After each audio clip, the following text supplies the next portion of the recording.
que había en el tiempo, pues eran las universidades.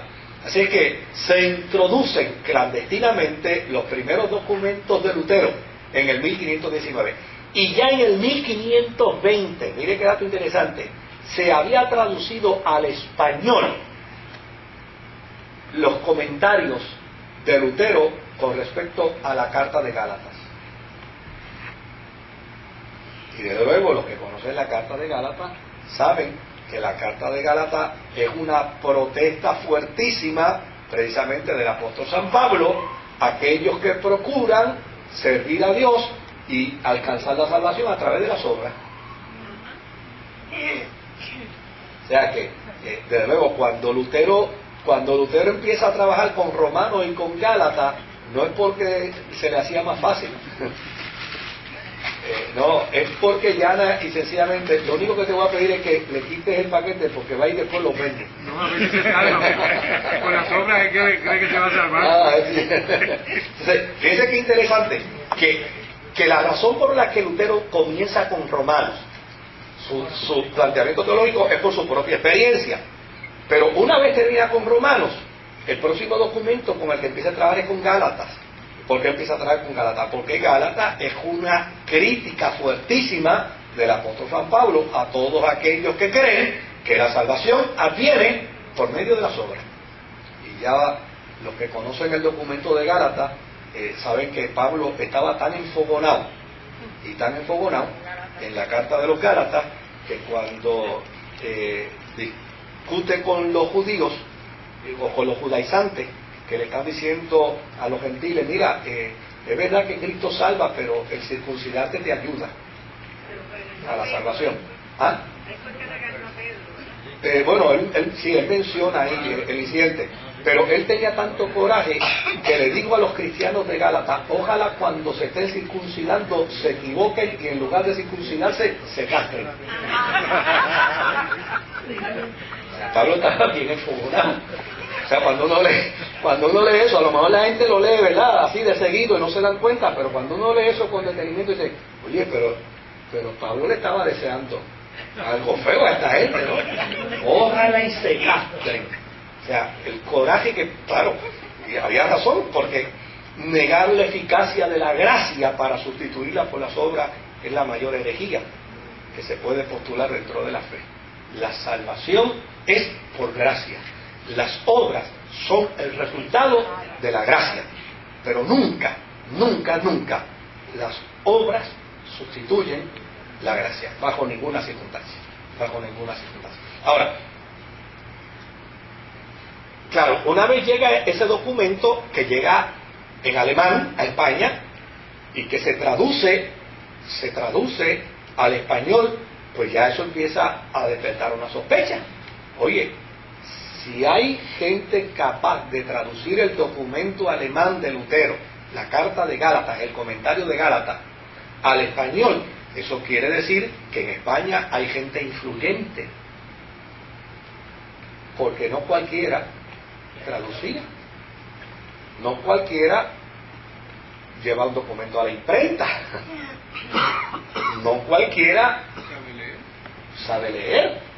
O sea, cuando uno ve eso dice, oye, pues si en el 1520 se tradujo en España el primer documento del comentario de Lutero a los Gálatas, pues eso quiere decir que había un nivel intelectual en España fuerte que estaba mirando con buenos ojos al protestantismo.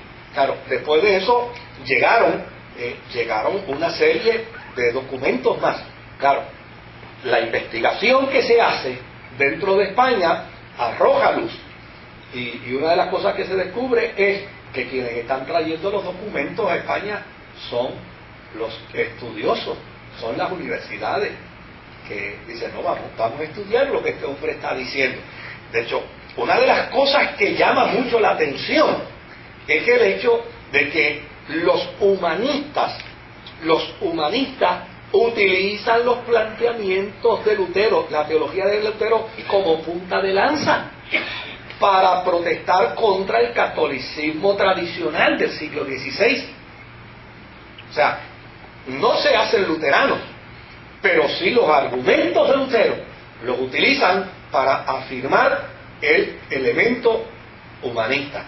¿Cómo lo afirmaban? Bueno, pues si la salvación es por gracia, pues eso quiere decir entonces que para Dios lo más importante es el ser humano. Tan importante es que no le impone un precio para su salvación, sino que por el contrario, lo salva gratuitamente.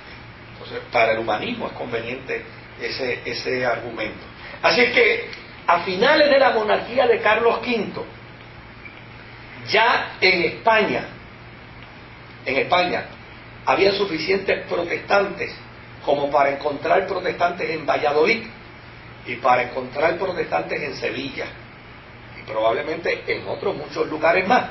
Lo único es que, obviamente, el golpe de la Inquisición fue tan fuerte en España contra el protestantismo que prácticamente se erradicó, porque no solamente se mataba al protestante, sino que se le quemaba cuanto papel se encontraba del protestante.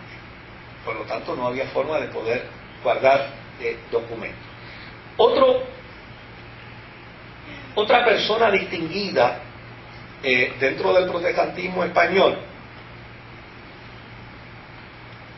era Julián Hernández, alias Julianillo. Y la razón por la que se le llamaba Julianillo era porque era de baja estatura, era pequeñito. Ahora, este pequeñín está considerado dentro de la historia española como un gigante dentro de la Reforma.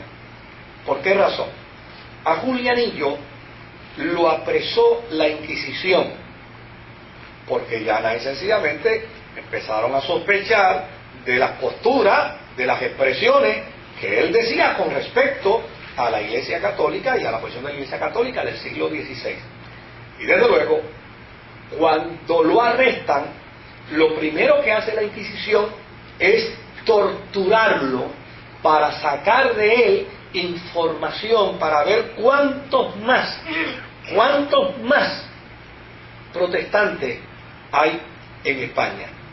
Y desde luego se cuenta que era llevado a un lugar, lo sacaban de la celda y lo llevaban al lugar de torturas, y después que se cansaban de torturarlo y de torturarlo y de torturarlo, nunca le lograban sacar una confesión, nunca lograron que se retractara de su teología reformada, y cuando venía de camino, que lo traían prácticamente a rastras porque casi no podía caminar como consecuencia de la tortura, venía cantando una canción que él se inventó, que decía: vencidos van los frailes, vencidos van, corridos van los lobos, corridos van.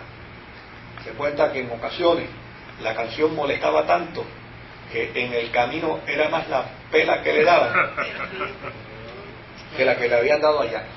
Pero lo que admiraban inclusive sus torturadores era el hecho de que nunca, y en aquel tiempo no había comisión de derechos civiles, o sea, nunca lograron sacarle una confesión.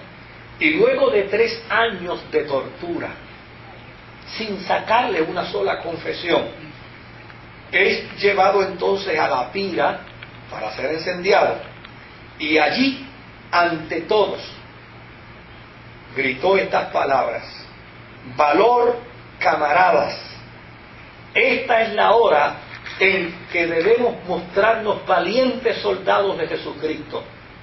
Demos fiel testimonio de su fe ante los hombres, y les aseguro que dentro de pocas horas recibiremos el testimonio de su aprobación ante los ángeles. Desde luego, porque cuando él recibió la tortura y murió, juntamente con él fueron también asesinados un grupo de cristianos bajo la Inquisición. Por el otro lado, en Sevilla, el protestante más renombrado era precisamente el predicador por excelencia de la Catedral de Sevilla. Este hombre se dedicó a estudiar